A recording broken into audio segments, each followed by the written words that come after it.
Cobb TV. Watch your life make sense.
Hello and welcome again to Kabala Revealed. I'm Tony Kosinec. In our first show, we did an overview of what Kabala is about, what it is and what it isn't. And if you recall, what Kabala is for a person who asks the question, what is the meaning of my life? So let's see where we go from here. Let's start with a definition of Kabbalah and see what that definition is and where it can lead us. Kabbalah is a wisdom, a science, that enables man, a person, to feel and know an upper reality. This is how it addresses the purpose of life, but of course it brings up questions. What is a person? What is a man? What is an upper reality? And what is it that enables a person to feel, know, and enter an upper reality? If you recall, we looked at this diagram before, in which we see that we live, our existence happens within a complete and total reality that depends on nothing, that is unbounded, in which everything is completely interconnected, that is filled with infinite pleasure, complete knowing, and contact with everything that exists in reality. And yet the Kabbalists tell us, the ones who have attained this whole system tell us that for a certain purpose, we descended from this way of existence, this way of being, through a system called worlds. Worlds are olamim, from the Hebrew word olam, which comes from the root ha'elem, which means to hide, hiddenness. And we descended from this complete connection with reality until we reached a place, a crossover point called a barrier, and our existence happens in a very, very limited way here in a place called our world. Our world is a place that has no sensation whatsoever of any of these worlds, and these are spiritual worlds, all of these. This is what's considered to be the physical world or corporality. So, if you want to know the purpose of life, the meaning of your life, it would be a good thing if you knew what the plan was. And it seems like that's an impossible thing. It's almost the source of jokes that anyone could possibly answer that question about the meaning and purpose of life. But that's where the Kabbalists start. Those who have attained this entire reality tell us that there is a plan, a blueprint for all of reality and for all of creation. They tell us that the purpose of life is to create a creature and to fill that creature with unbounded delight. To create a creature and to fill the creature with unbounded delight.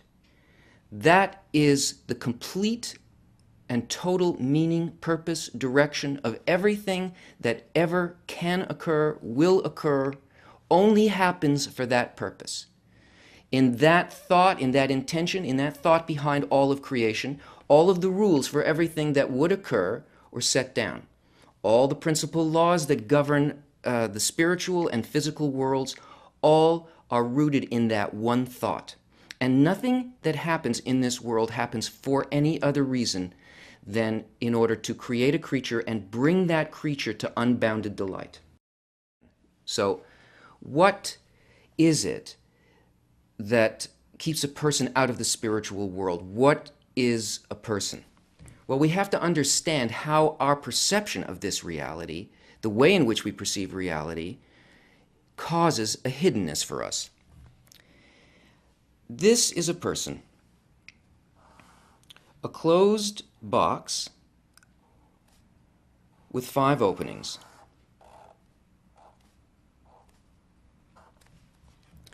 These 5 openings are our 5 senses. Now, surrounding the person is an upper reality, a complete reality, the spiritual. And from that complete reality, things approach us. That is, what appears to be an exterior reality of some sort of unformed something approaches the person, and through the 5 senses that we possess, we determine what that thing is. In other words, what does reality consist of according to my senses? So this spiritual object approaches the box, but something odd happens here. It doesn't actually enter the box. The box is a closed system, because rather than this object coming in, it hits a barrier, a kind of transducer like an eardrum or a retina or a nerve on the surface of the skin or a taste bud. And instead of getting the thing on the outside, this thing gets reduced and is passed through a program, this thing here. And as it passes through this program, it gets interpreted into something that we can understand according to certain principles within the program. Once it passes through this, it leaves our box or this machine, and what it produces is our reality.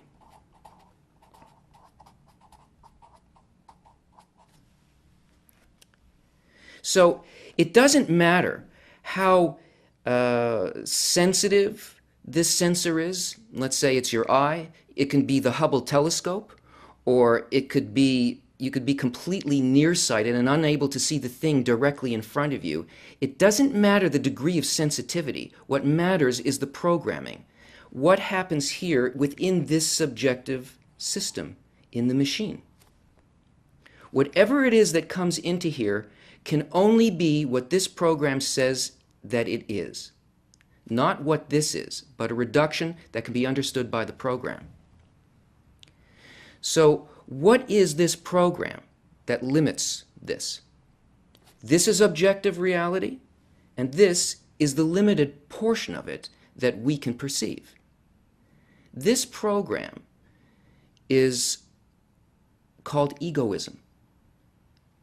It's self-concern. What's in it for me? How is this going to affect me? As a result of this, the person is locked into a subjective view of all these things, only in relation to how it feels inside of the box. And at no point does it have any sense of what really exists outside of the box.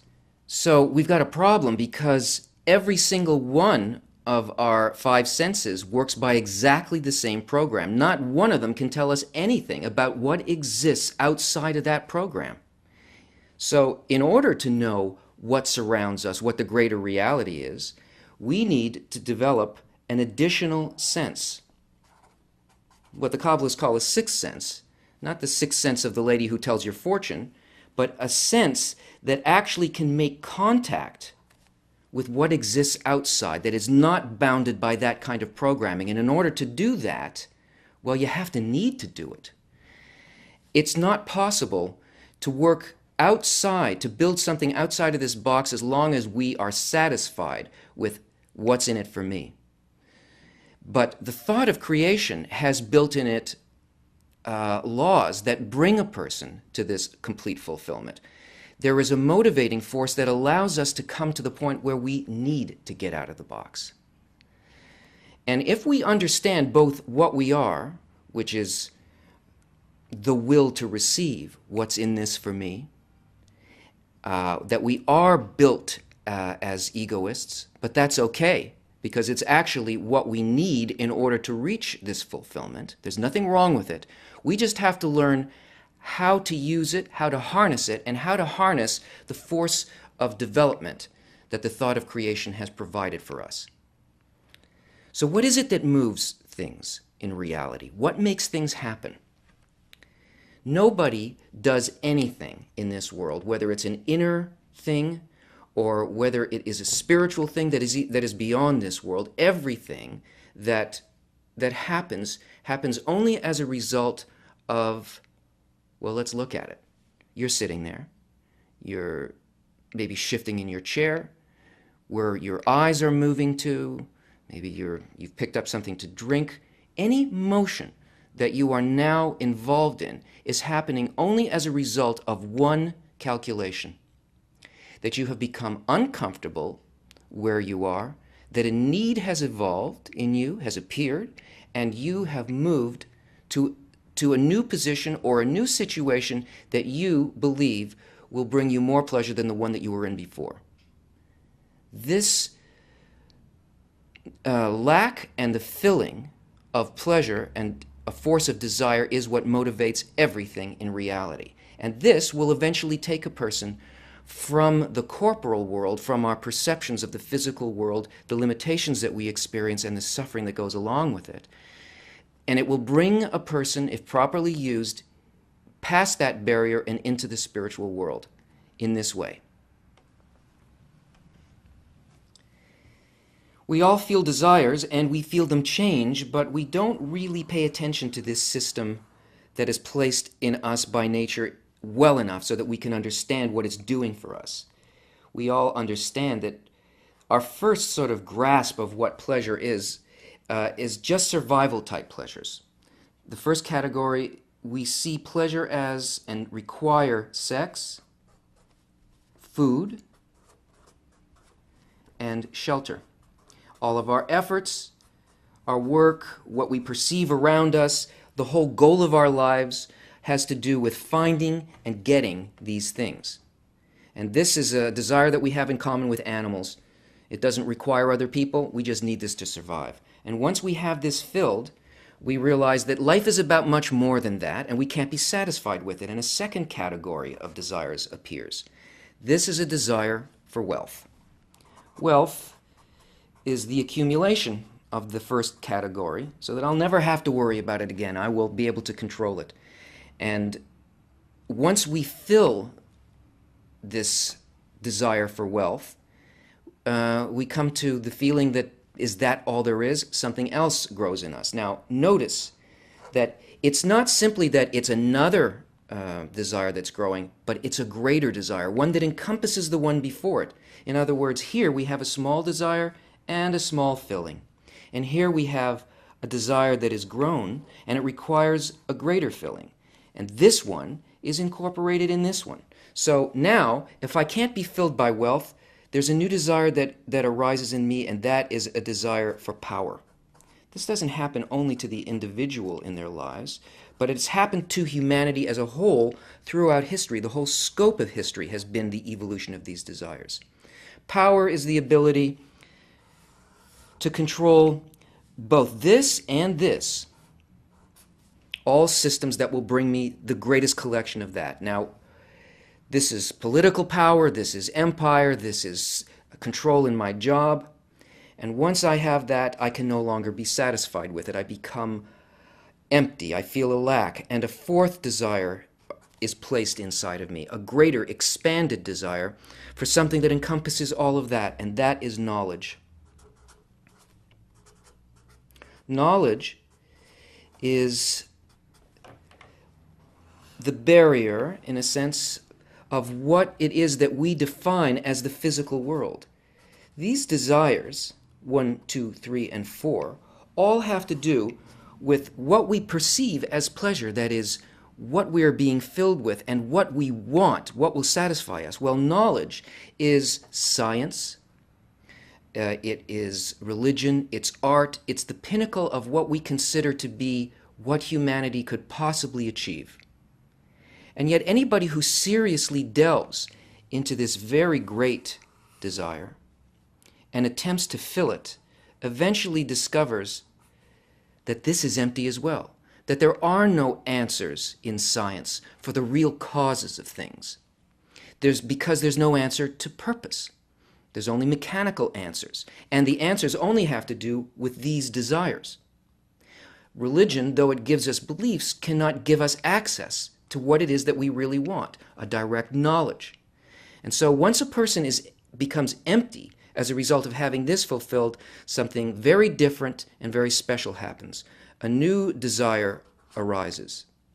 But this desire is not a desire from this world. This is a desire placed within our heart, which is the sum of all desires that we have, both for this world and for what's beyond it. A desire is placed in us from a completely other level of development, from the greater reality. And what appears inside of our heart is a point in the heart. That's what the Kabbalists call it. This point is a part of the greater reality. It has an aspect of spirituality which, if this desire becomes fulfilled, unlike these, it grows continually until it fills our entire experience, our entire existence, and can bring us into the spiritual world. So, what is an upper reality? Well, the Kabbalists who have attained the totality of reality tell us that it consists of a particular quality. They tell us that we are created in exact opposite phase to the quality that exists in the upper worlds, and this is why we cannot perceive what's there. It appears as though there's nothing there at all. We know from the drawing that what we consist of, what the man or the person or the creature consists of, is egoism. That's what's inside of the box. And what's inside of the box is called the will to receive.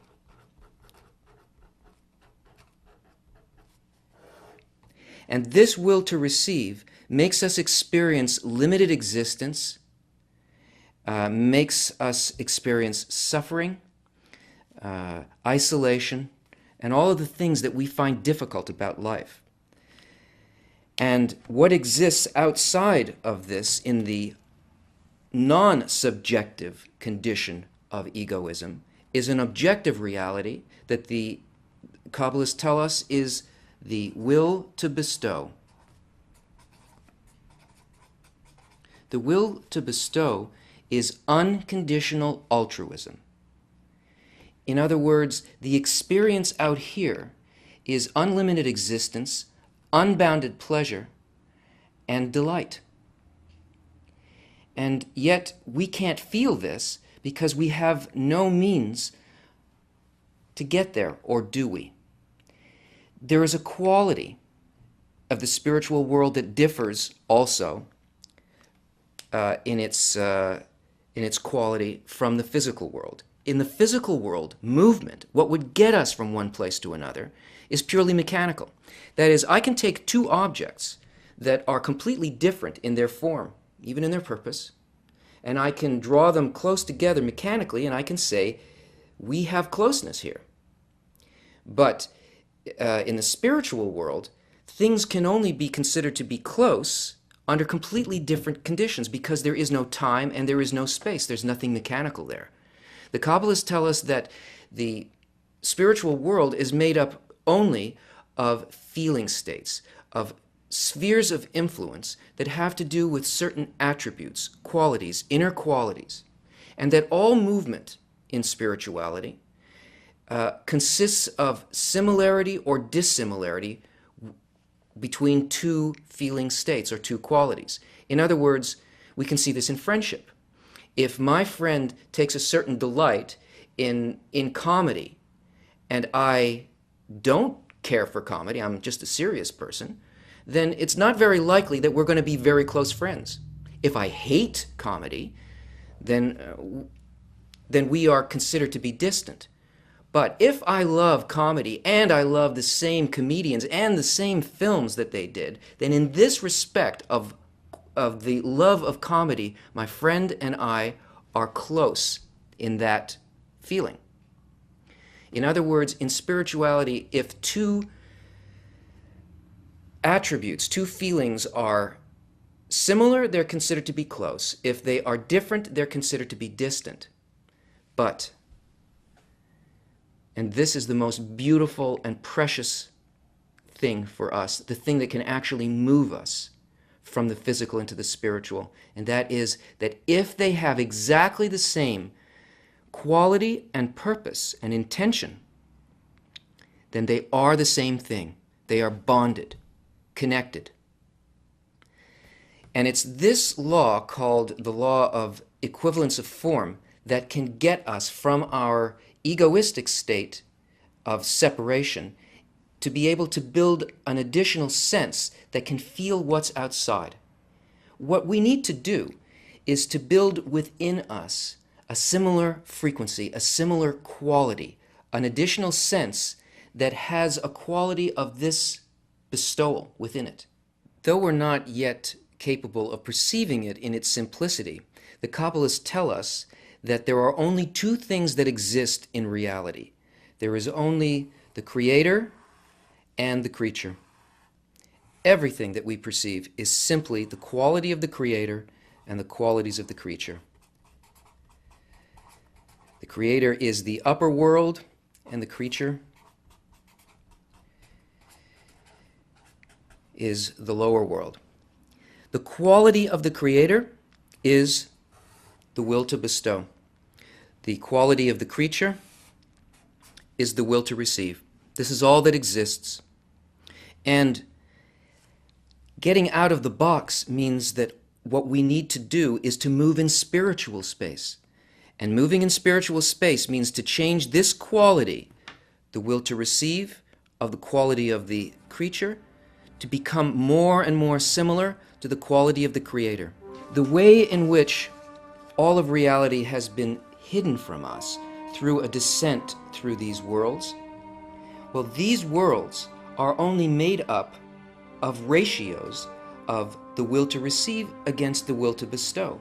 And the entire ladder by which we descended into this world can be climbed simply by changing our inner quality of reception, egoism, the desire to receive from myself, to greater and greater ratios of the will to bestow rather than the will to receive. So each one of these steps of the ladder, are increasing ratios of the will to bestow over the will to receive. And by this increase in similarity, by being able to feel what the quality of bestowal actually is, what it means to love and support everything that exists, and to build that similarity in myself, that is what Kabbalah deals with. It's a method of being able to sense bestowal and to create an inner similarity to this quality. And this is what we will continue to investigate as we look at the keys to the hidden wisdom. Join us again.